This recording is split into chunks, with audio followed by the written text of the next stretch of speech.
All right, 5, 4, 3, 2, 1, 0. Hey, what's going on, everybody? Thank you all for tuning in to the show. Got my crew with me, Darnell and Tyler. I'm Trey, and we're coming your way with the 45th edition of the Don't Kill the Messengers podcast. First thing we're about to get into was last week's pay-per-view with UFC 205. First person I'm about to start talking about is Miesha Tate. She announced her retirement after her loss. Darnell, what were your thoughts on her announcing her retirement? Felt like it was coming. She had reached the pinnacle. She reached her goal. She got the big belt. She got the UFC title. She didn't defend it, but she at least earned that status. Kind of cemented herself on the women's side.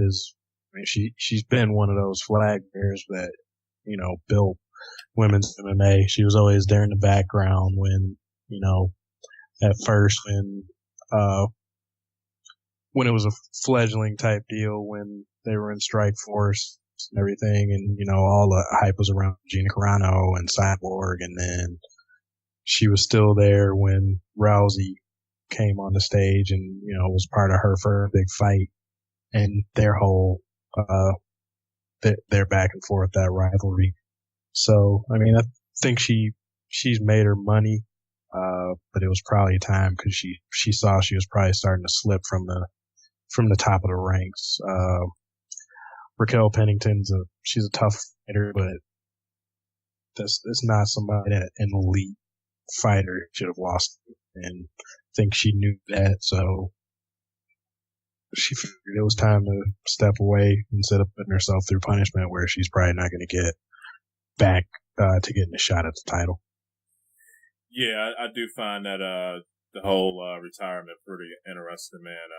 She's you're right, she's won her championship and everything like that, but part of it, just mentally, you end up winning that championship and then you end up losing a couple in a row. So part of me, I just want to know too, just kind of how much has that played on her just mentally, her being down from losing that championship and stuff, because when Rousey had it, when she lost, she had the whole suicidal thoughts and things like that. So part of me, is kind of wondering too, is this something that she really wants to do, or is, she's just down from, having all that success, then just, losing it in a fight. So with Miesha, she's always pretty even keel. Even when she's had bad losses, she's not one of those, like Rousey's an emotional type. Yeah. So she has highs and lows. You don't really get that out of Miesha Tate. Like in a win or a loss, she's kind of always the same. Like, of course, add a little bit of happiness or sadness based on winning or losing, but she always seems pretty level-headed. I feel like this was something that was in the back of her mind leading up through this. Like, I kind of feel like she knew, I'm going to give it one more hard training camp against this opponent. If I win, then it's meant for me to keep going. If I lose, it's done. Yeah. Because she's well known enough, and she's gonna have other opportunities. She's very well spoken. Pretty sure she can make a good analyst and work in the UFC office. She's one of those types that she's never turned down a fight. And Dana usually rewards stuff like that. Yeah. So pretty sure she will always have a spot in the promotion, and especially promoting on the women's side. That's probably what it's meant for, and she'll make a nice little living off of that. And she probably has her own gym or something like that too, where she's training people. So I think she'll be fine. Yeah. I don't think it was like a rush thought just because she took a second loss. She just doesn't seem like that type to me. Okay. That's respectable. Up next, we're about to get into Khabib Nurmagomedov. Said that right, correct? Yep. Okay, got it right, man. Okay, good. I was struggling last week with it, but did he show you enough that he deserves a title shot next? Huge shout out to you, man, because I texted you like a couple days before the show, and I was like, man, what fights you wanted to see? Oh, well, you want us to talk about on the thing. You brought it up. I was like, and went to Buffalo Wild Wings, man. It was so crazy. Went there. There was like a 2 to 5 hour wait to get in there, but somehow I got lucky enough to get like the last seat available. But yeah, man, I was watching it, that fight, got there to watch that last fight, get ready for the pay-per-view, and he looked impressive, man, for sure. Yeah, I mean, he's pretty good all around. And then especially if he gets somebody down, his top game, he can control. And, he didn't let, Michael Johnson get anything on him. And I think he showed that he's the true number one contender to that lightweight belt. Yeah, now I heard some people were saying Ferguson probably deserved it. You take him over Ferguson or Duke it Tony out? Ferguson does have an argument. Okay.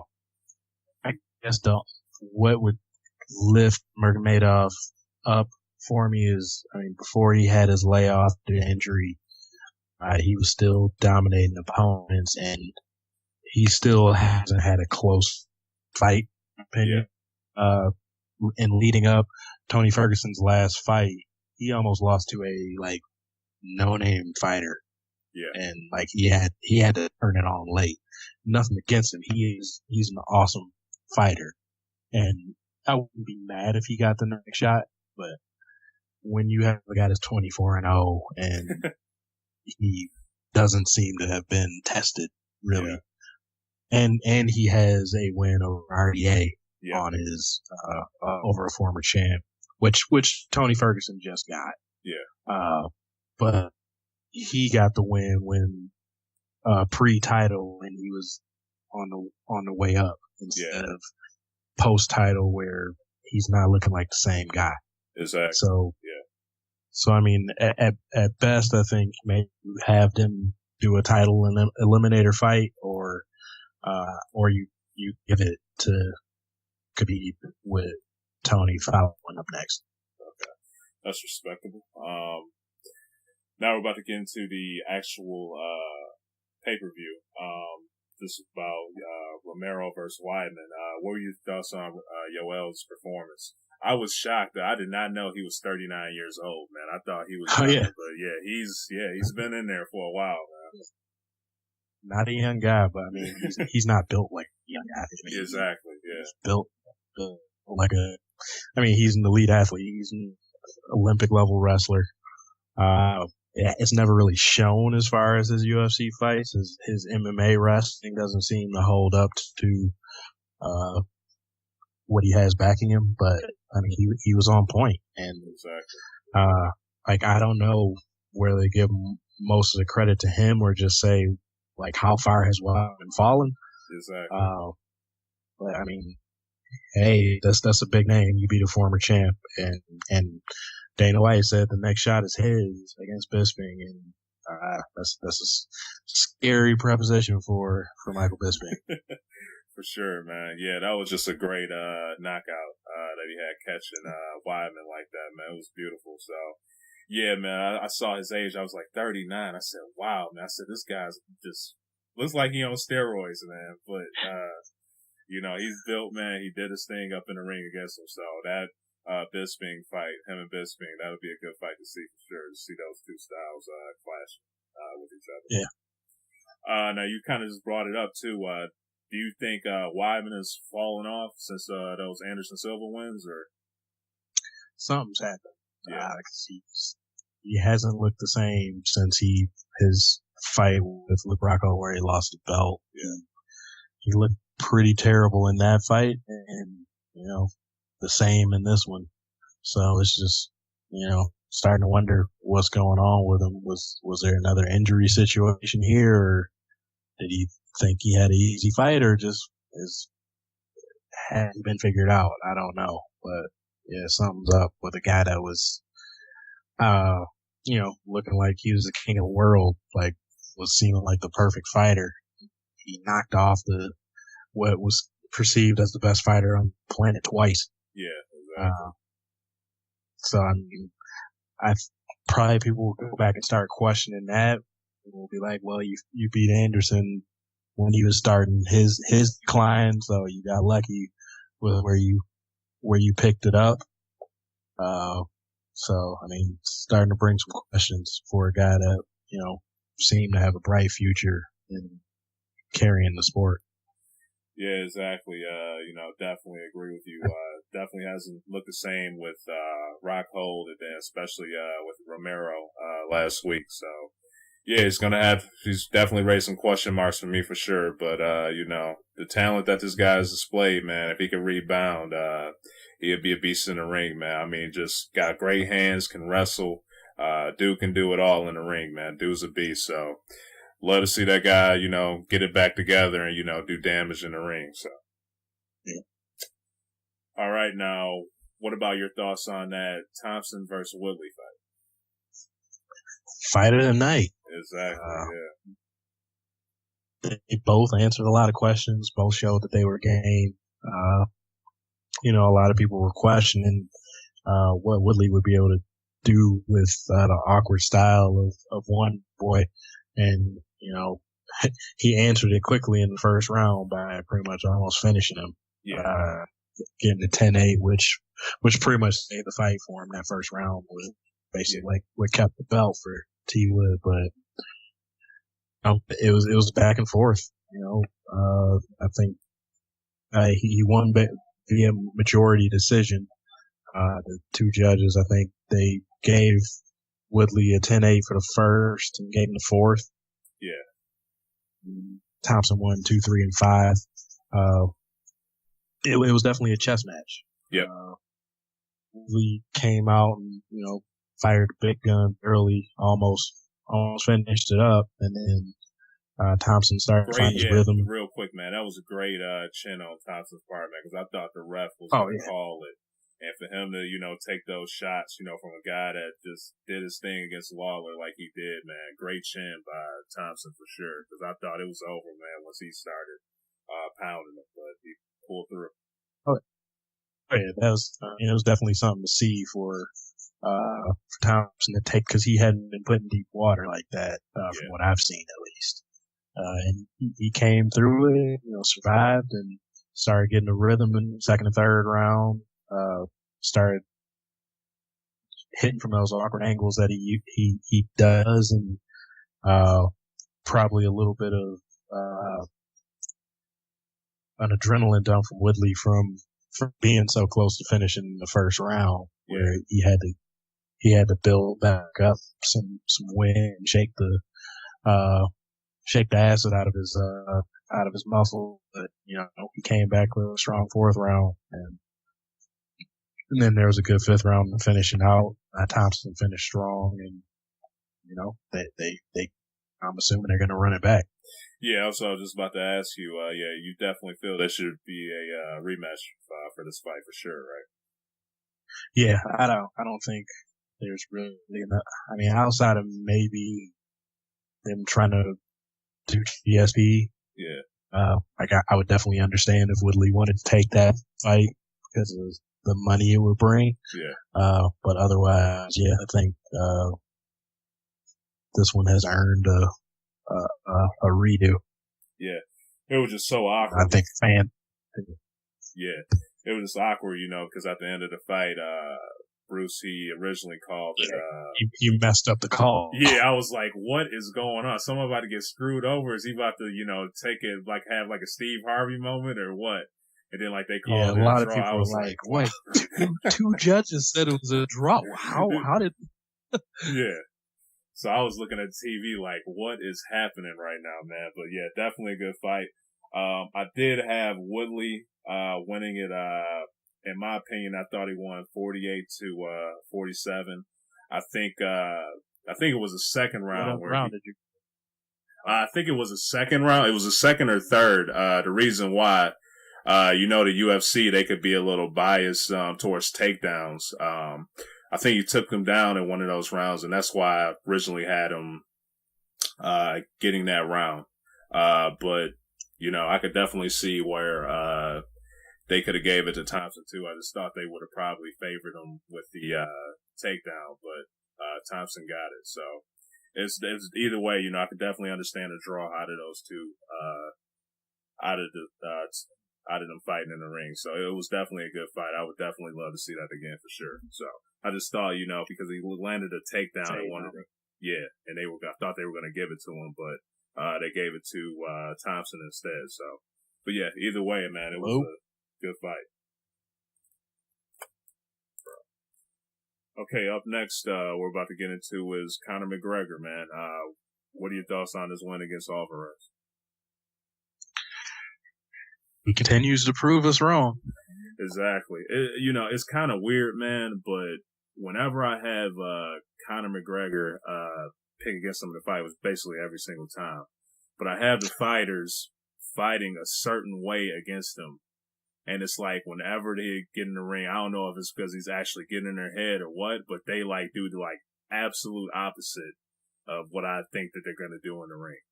Like happened with Aldo, kind of had, Diaz, sticking with the stand up and stuff too, but Alvarez, did the exact opposite of what, I had him, thought he was going to do it again.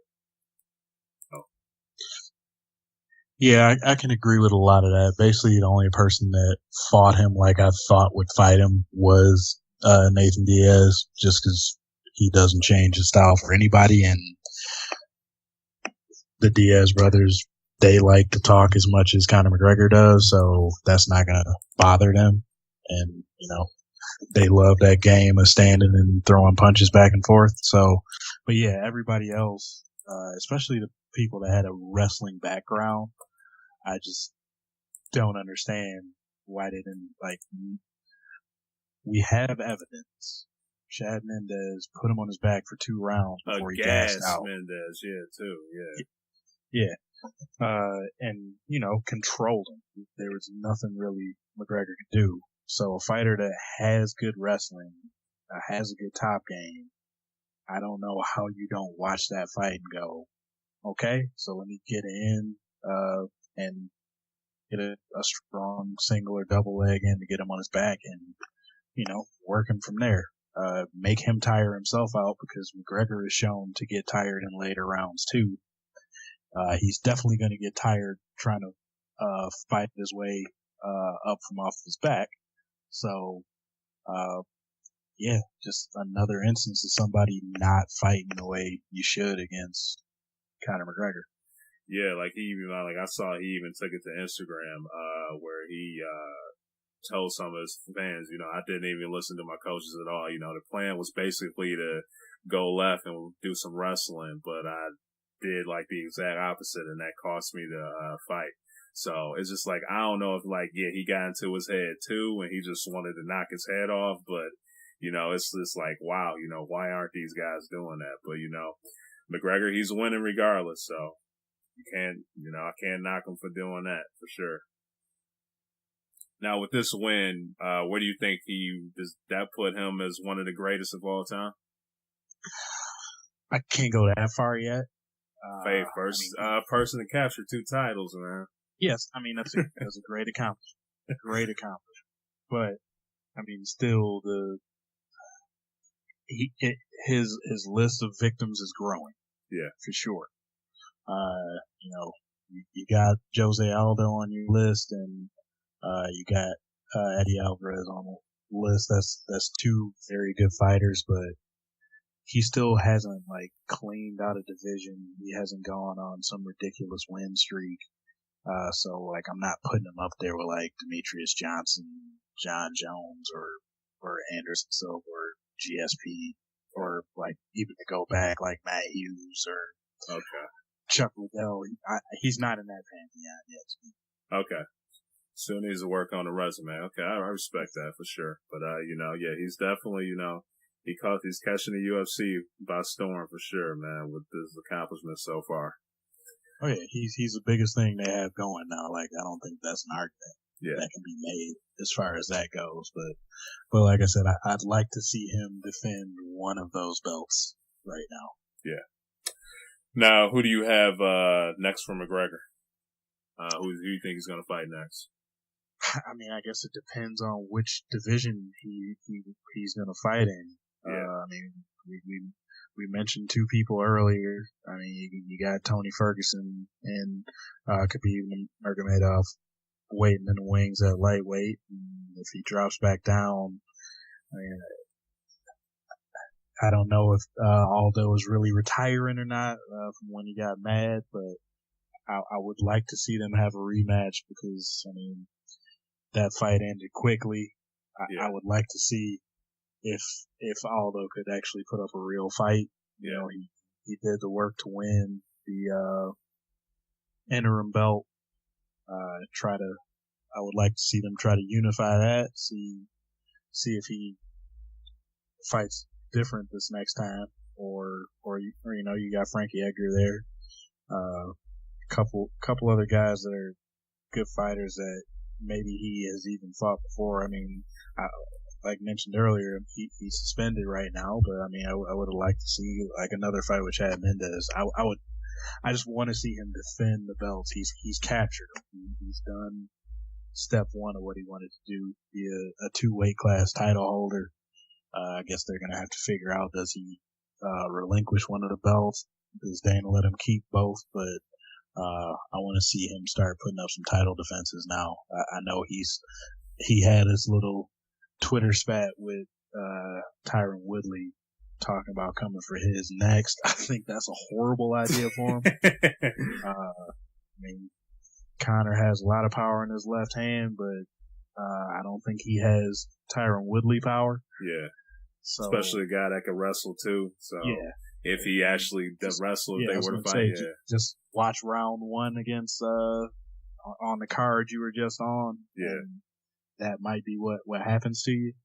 So, but yeah, I'd like to see him defend one of his 2 belts now against one of the 4 names I mentioned. Yeah. I think it was your boy Matt Hughes who said it best before. I believe it was him who said it, but he said that winning the championship is not the hardest part, you know, it's defending it. So want to see him defend it, particularly against my boy. Like to see him versus Aldo again.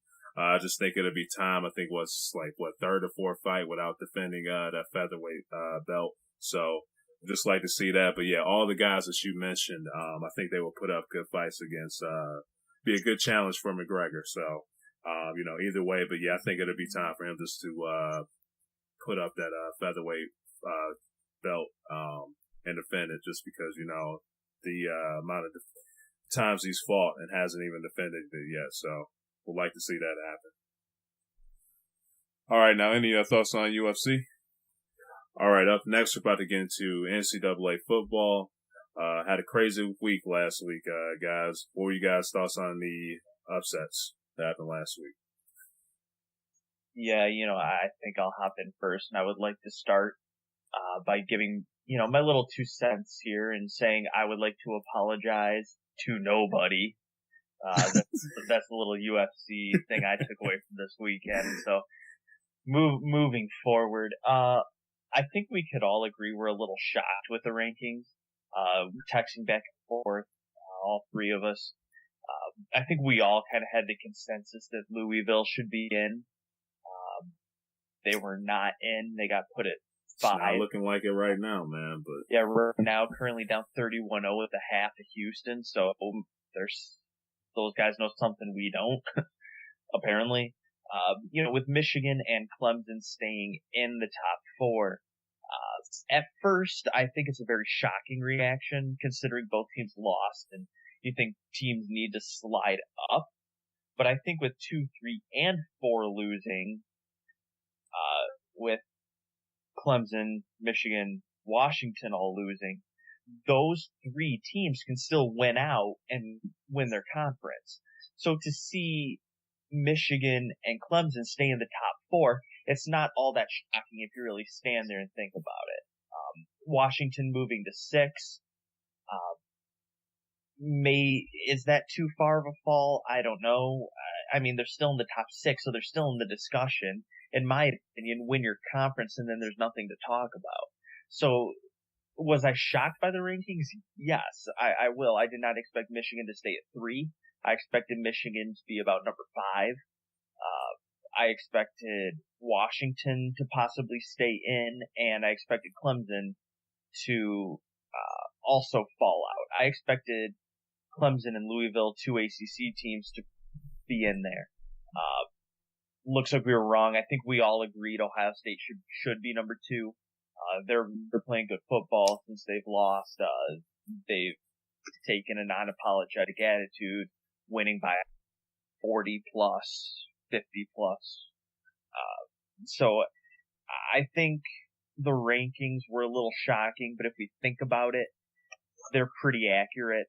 Like I said, Ohio State is the only team in the top 6 where, well, now with it looks like Louisville's going to lose. I'm not going to count them in this. So of the 5 other teams, Ohio State's the only one where if they win out, they don't win their conference. So with them just playing really good football, I agree with them being number 2. I do think they're one of the 2 best teams in the country. I think if it were them and Alabama in the national championship, everybody would be very satisfied. I know I would be.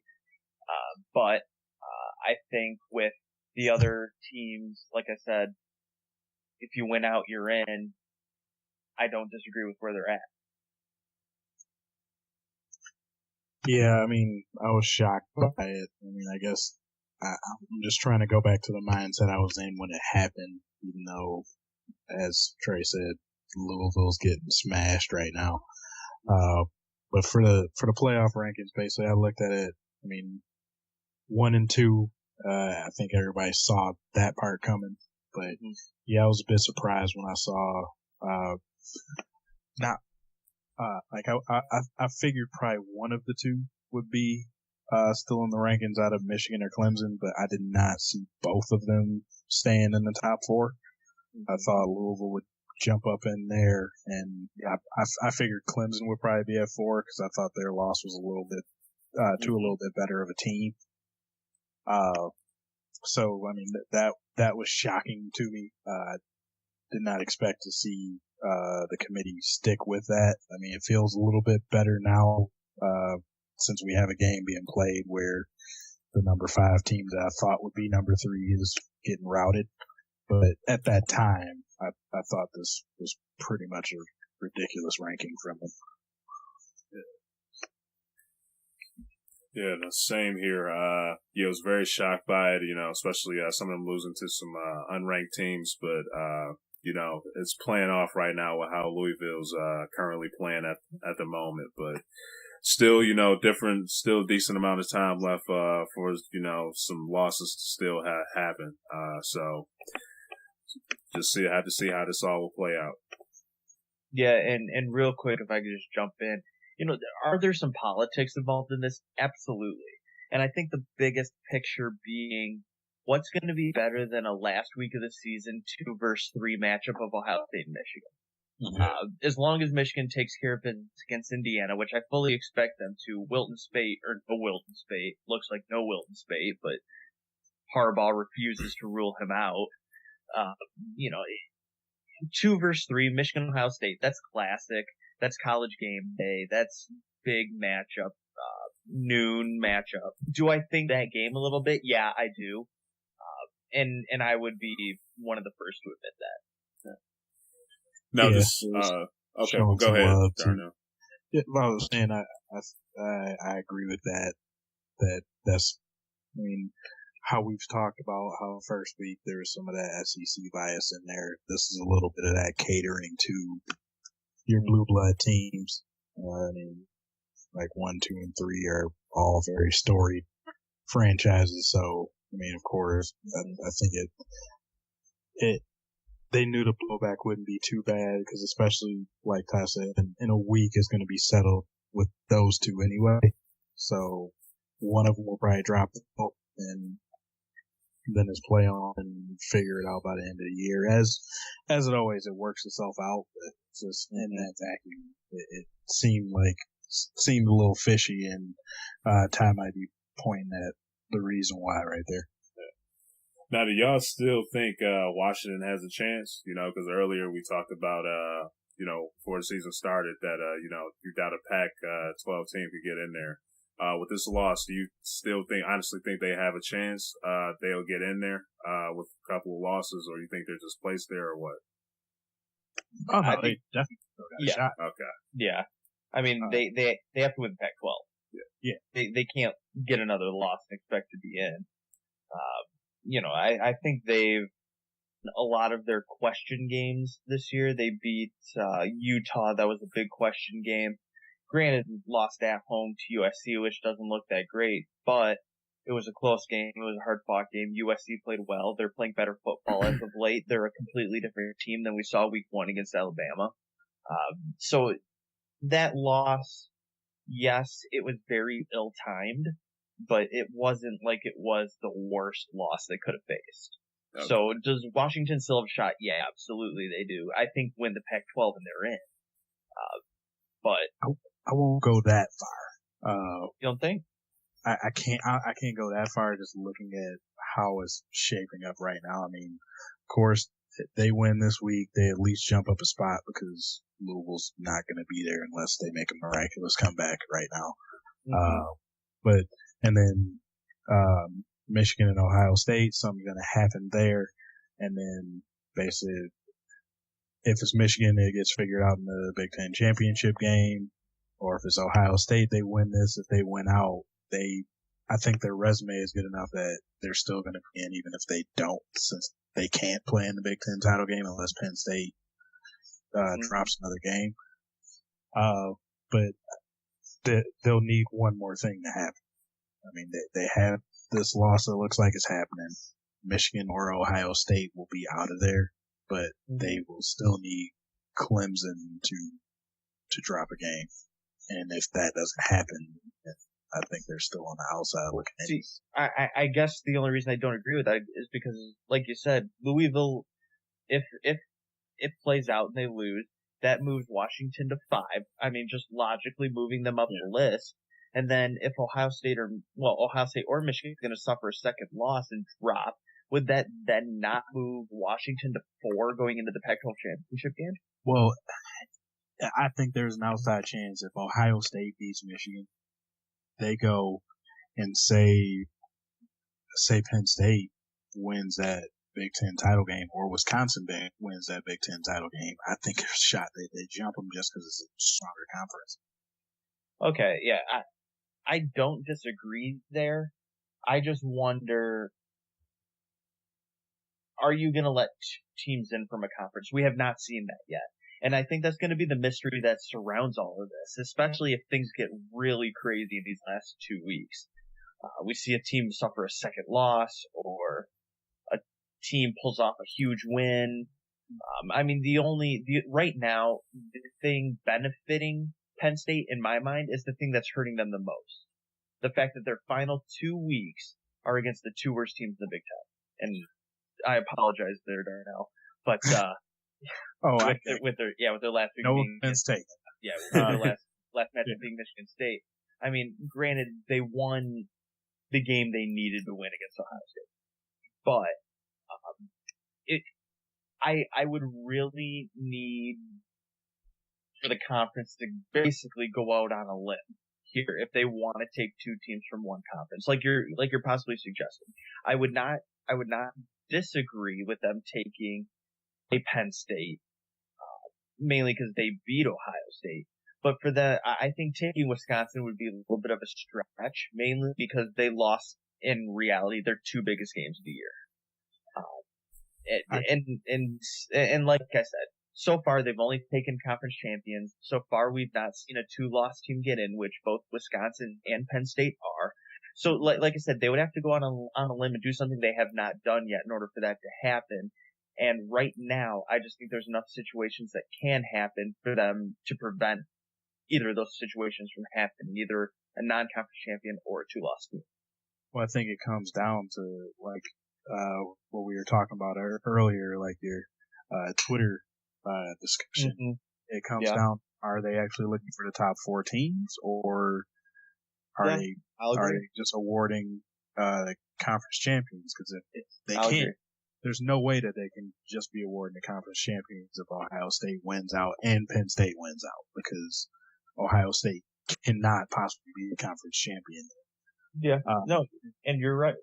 So, and I think it comes down to they're going to look at the conference strength of schedule, because, I mean, Washington, they had their tough loss for themselves to USC, who's not a bad team. They probably had the best loss of any of the top 2 through 4 that lost. But what else do they have left to play against and play for? Yeah. I guess that's where the issue is there. So, and Stanford's, they've come back and they're making their season look a little better, but, you know, like we've talked about before, Oregon's down, Stanford, they're not what was expected. And, you know, the others, like UCLA is terrible. Yeah. There's just not a lot there. I mean, Washington's 8, that's a big game they still have coming, but it's going to be that question of resumes. And I think most people feel that the Big Ten is a better conference, so I think they do have that outside shot at having 2 teams represent. Yeah, and like you said, I think Ohio State has the best resume in the country right now, 4-1 against teams ranked in the top 10 at the time of the matchup. I mean, I don't really think you can argue with that. It'd be really hard to. Yeah. All right, guys. Now, what makes this Alabama team this year just so special compared to the other teams that's out there? Everything. I mean, I think what really set them apart from day one was Jalen Hurts. The ability for him to step in and really take control of this team as a freshman, as the guy who was not deemed the starter. I think he kind of came in and set a tone for this team that, and honestly, I don't even know how to describe it. I think he gave something to this team that nobody else was able to give them. They dominated USC from week 1 on his shoulders and just kind of took off from there. Their defense is top notch. I mean, granted, watching a Michigan defense every week that I do, ranked toward the top, if not top in a lot of defensive statistical category, the Alabama defense is right there with them. I mean, I could even argue that Alabama, facing some tougher competition throughout the year, has potentially shown more. You know, Michigan's defense letting up, 3 points to Maryland and 0 to Rutgers. Yeah, that looks impressive, but is it really? So what I think it is Nick Saban being a genius, the coaching staff really knowing what they're doing, the players executing, just the whole team has it together. There's an expectation when you go to Alabama, and they find a way to recruit players that continue to meet those expectations. I think what sets them apart is just that tried and true, especially it works this way in college football, but if you're stout in the trenches on both sides, you can play with or beat just about anybody, and Alabama has it in spades. They probably have the best O-line in the nation. They have the best left tackle in the nation with Cam Robinson. And then their front 7 is ferocious. I mean, they get to quarterbacks. They don't let anybody run on them. I mean, look at the running backs that they faced and look at what they gained. I mean, Fournette had 30 yards against them, 40, something like that. And I mean, and this is a guy that, was probably a first round draft pick. They seem to they make every team they play one dimensional, and they don't give quarterbacks enough time to go through progressions. That you have to make quick decisions, and usually short throws. They don't give up too much deep because they cause so much havoc and pressure. To lend a little bit to what you're saying, Ty, like Jalen Hurts, he's turned into an extra difference maker for them, but what a luxury it is to learn when you have a line like that in front of you. You're right. Yeah, how many times has he been able to scan through his progression, and if nothing's there, then he gets to break for it, and then of course, I mean, he's punchline of a lot of jokes over the past few years, but Lane Kiffin has done some of his best work since he's gotten to Alabama, and I mean, it's because he has this, treasure chest of talent there. 2 ridiculous receivers. It seems like they got about 5 or 6 running backs that all are capable of starting wherever they wanted to go. And then you have this dual threat freshman quarterback that has the maturity of a junior that, he can make a lot of passes and what do you know, he can run for 100 yards whenever you want him to. It's just kind of, it seems not even fair how many weapons they have, basically. Yeah. All right, guys. You guys ready for the pick'ems? Let's go. All right. We can kind of just go right through these because we got a lot, man, for NCAA and NFL. So you can just pick the team if you want. So Darnell, he's ahead of the game, 31 out of 44. Ty, he's second with 29 out of 44. And I'm third with 28 out of 44. First game we got Oklahoma versus West Virginia. Oklahoma, they have a -3.5 point lead for the spread. Who you guys got? Give me the Sooners. All right. Boomer Sooner. They've been playing some good football. I think they take this one. All right, I'm going with West Virginia. So got some catching up to do. At least you're admitting it. Washington State versus Colorado. Yeah, I think this is going to be a sneaky good matchup, one that not a lot of people have on their radar. I'm going to go with Colorado. I liked what I saw when they played Michigan earlier this year, and they've seemed to keep it up. A lot of people haven't even noticed them, or either of these teams, to be honest. But I'll take Buffaloes. I'm gonna go opposite. I'm gonna go with the Cougs. I'll go Wazoo. Yeah, so we'll have some score either spreading or tightening. Yeah. I'm going to go with Colorado too. This is a game when they played against Michigan. It was earlier in the year, but that kind of stuck with me. They showed me that they can compete.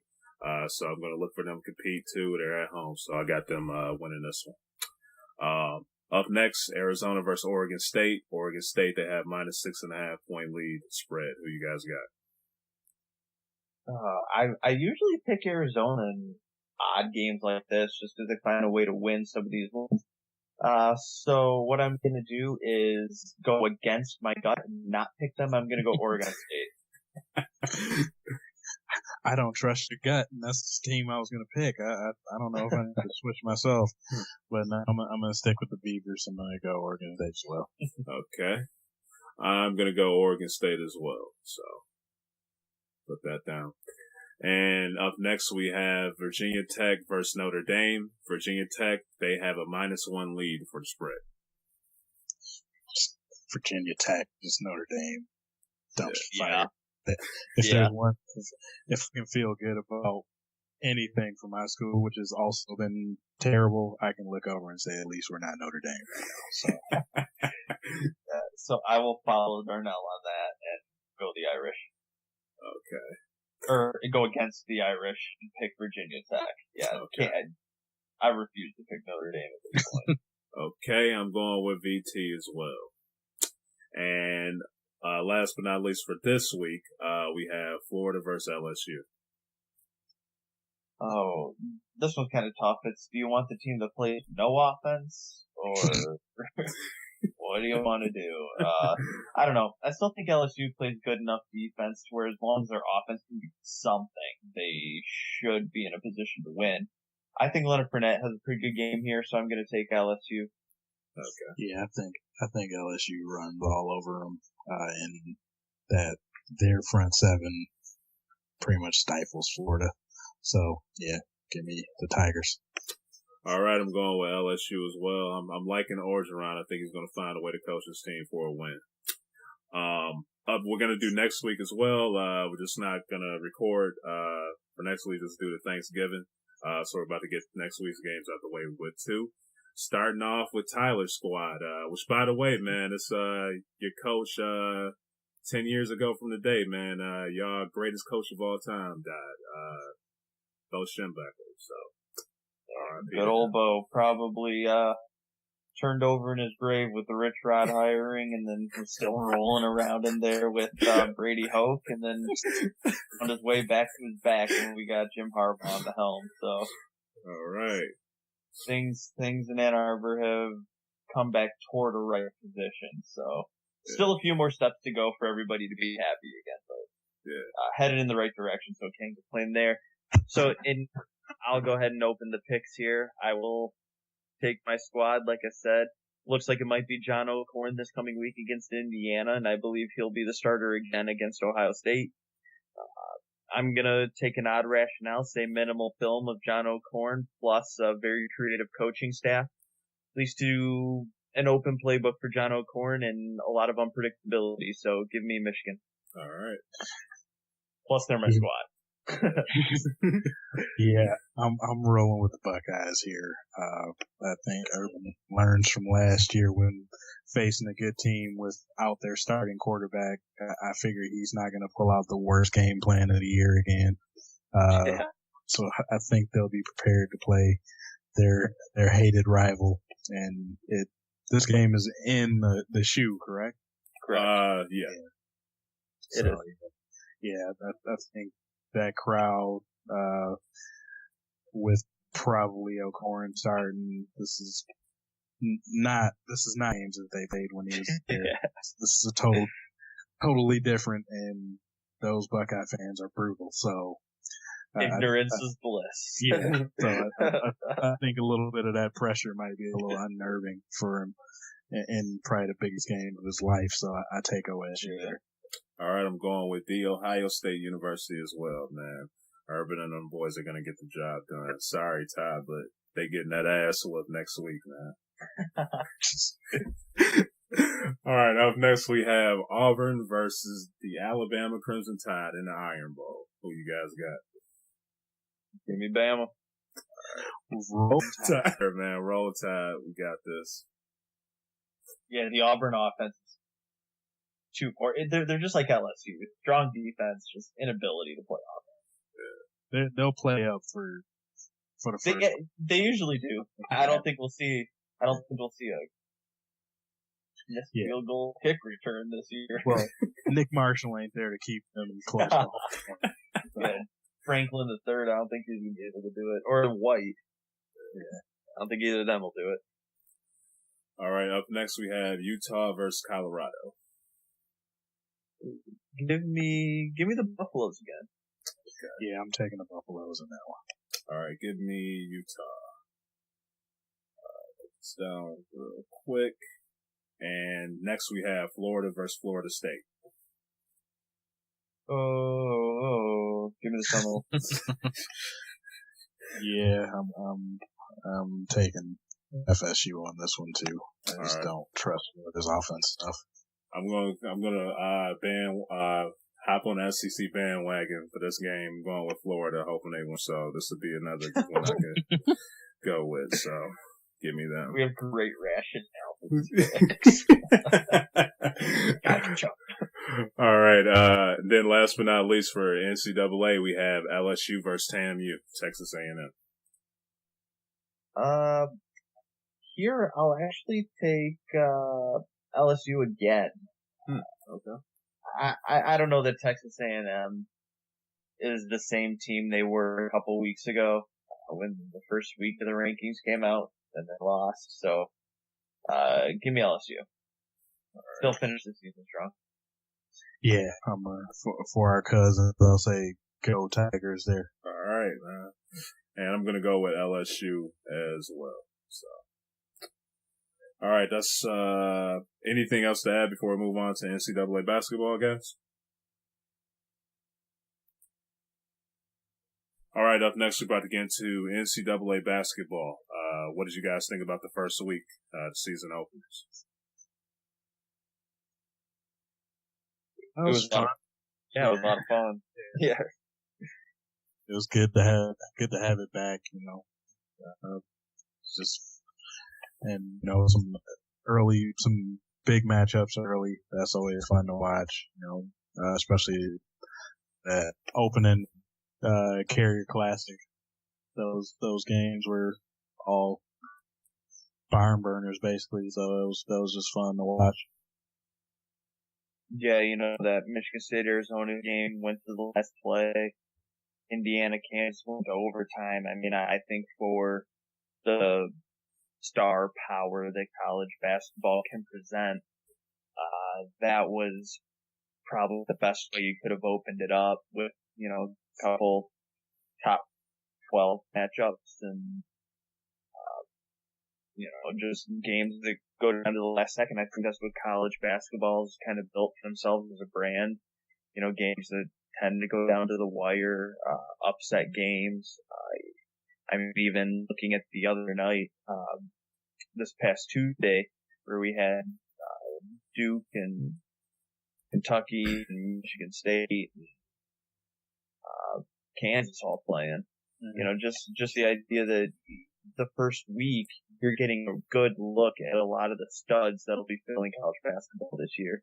Granted, Duke fighting a bunch of injuries right now. 3 pretty key ones with some of their top recruits, but we still got a really good look at what Duke's going to offer with, Grayson Allen and Luke Kennard and companies. I think for week 1, we got a really good look at what we're going to see a lot of this year. Darnell, for you, your Michigan State Spartans starting 0-2, but I think there's a lot of promise there. I think Miles Bridges has shown he's for real. I think that team still needs to find their identity. I think, one of your biggest concerns with the team was the height, and I think it showed a little bit, especially against Kentucky. Yeah. More so than it did against Arizona. But, I also think Kentucky is a different animal, and they have been for a while. So I expected that matchup to be a little harder than the Arizona matchup. But, I think 0-2, when you just kind of look at the matchups, you can't be too disappointed in that because one, they were competitive against Arizona, not as competitive against Kentucky, but to start the season, kind of to really shape up your team, I don't necessarily know that you could have asked for 2 better matchups and really 2 better ways to start your season, because their next bunch of games are not going to come close to that. And they should be able to really find who they are in the next month or so. Mm-hmm. Yeah, I mean, as far as like my squad goes, yeah, basically what I was worried about, it showed to be true. So that's going to be a growing pain. They're not going to grow during the year, so they'll get a couple taller players back, hopefully. Mm-hmm. But it's just they have to find a style of play that's going to be more fitting for them. So I expect a lot more up and down type play. They tried some of that with Kentucky, but that's already their style of play. So yeah, it just wasn't going to work out. And I think the game got too fast for the freshmen. Yeah. Bridges. Yeah, it's tough to beat somebody at their own game when you're new to play. Yeah. Like, Bridges was trying to do a lot. And, Langford, it was his first, big game back. I think he tried to show something, and even, Cassius, Winston trying to do a little bit too much dribbling. I just think everybody was the game got too big. They were trying to put too much on themselves, and some growth has to happen. And, they'll have to get back to some basics of on the defensive end, just boxing out to get those over the back calls or something like that. And if they do get a rebound, start sprinting. But overall, just from top to bottom, it's just, fun having the game back, like I said, and good seeing all these elite teams early playing each other. Mm-hmm. Yeah, I think, if I want to take, one big takeaway, For me, I think it's going to be, Indiana is going to be a real force. Thomas Bryant, has shown that he possibly could have left for the NBA last year. A lot of people were talking about, he could potentially leave. He chose to come back. Looks like he's going to be a real centerpiece of that Indiana team. I'm going to be very interested to see them play Michigan State. May try and snag a ticket to that here in Bloomington. But I think Indiana, as of now, has caught the attention of the country. I think the Big Ten is going to have another pretty solid year. It looks like even though Wisconsin lost to Creighton the other night, they're still going to be pretty good. Purdue took Villanova to the last possession. The Big Ten's still going to have its strength for basketball that it's typically had in the past. I'm going to be excited for the Big Ten conference this year. The ACC is always a great basketball conference to watch. The SEC could be a little shaky this year. Kentucky's typically dominated that over the last 5 years or so. So, like you said, just another exciting year, a lot to look for, a lot of big freshmen to watch this year. Be good moving forward. Yeah. Now, are there any players that have surprised you guys or disappointed you so far into this early season? I mean, I haven't been Yeah. oh, go ahead. No. Yeah. Okay. Basically, what I was going to say is, in terms of that have stood out, I think to me, Miles Bridges has stood out to me. I think he was very impressive. The game comes very naturally to him. He can, shoot the ball from range and attack the rim both with ease and comfort. I think that he'll grow defensively. It always seems like when you see him take a step from high school to college and then college to the pros, defense is the thing that comes the hardest. And he'll get there sooner than later, and I'm pretty positive of that. Talking to you, Darnell, and having a lot of friends that are Michigan State fans, hearing a lot about Miles Bridges. I hadn't seen a lot on him, so I was very interested to watch him when, it comes to game time. And I think he was very, very impressive over these first couple of games. And like I said, I think he'll, once the year's coming to an end, may not necessarily be at the top of the wood to watch, but I definitely think he will be at the end of this Yeah, year. I would definitely agree.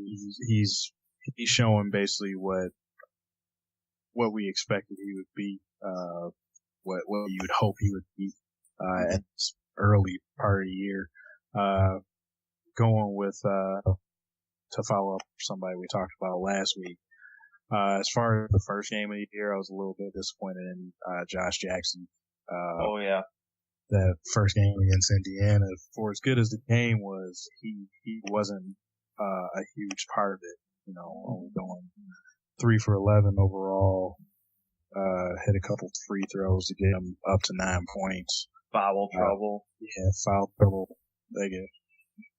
I wanted to see a little bit more out of him, especially against a team like that. He did show better against Duke. I think he put up 15 there. But just I want to see a little bit more out of him since that was the consensus number one high school player in the country coming out, and he went to Kansas because basically Bill Self runs a squad where like it was going to be his team early. So I want to see a little bit more out of him. Yeah, I agree. And then I guess for me, in terms of a team I was really impressed with, I think I can go ahead and go back to the team I just mentioned, Indiana.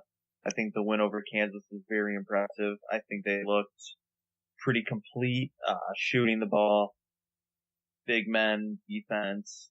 Like I said, Thomas Bryant was a stud.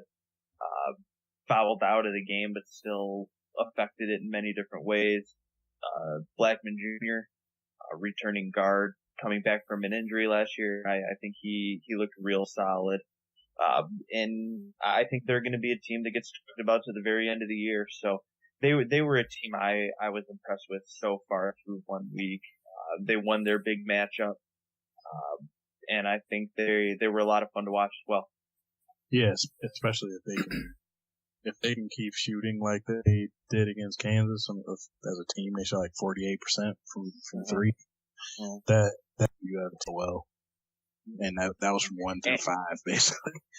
Yeah, I was gonna say, and Thomas Bryant, their center drained a couple threes. So, yeah, like you said, it's everybody. Yeah, it's everybody.